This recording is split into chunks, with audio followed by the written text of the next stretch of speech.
Paano gagawin natin? Hindi ko alam ang gas tank nito. Babaan lang tayo. Alamin na lang natin.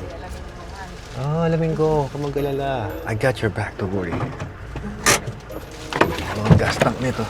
Dito yung opening ng hood. Ay, yung gas tank. Gas tank? Gas tank?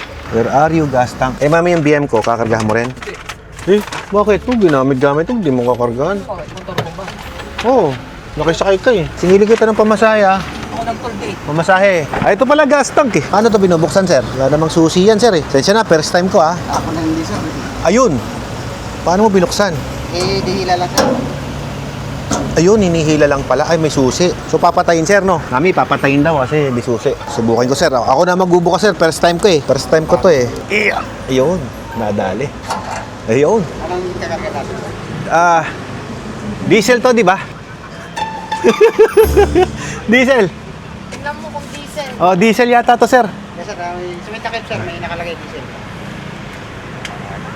Ayan, magbabasa rin kasi pag may time. Diesel nga, sir. Tama, diesel. Full tank tayo sir? Full tank, boss. Full tank, sir. Full tank. Kumatanggap kayo ng card? Yes sir, visa man O, sir. diesel pala eh. Sige, sige. Check po, diesel lang sir. Okay, boss. Diesel yan.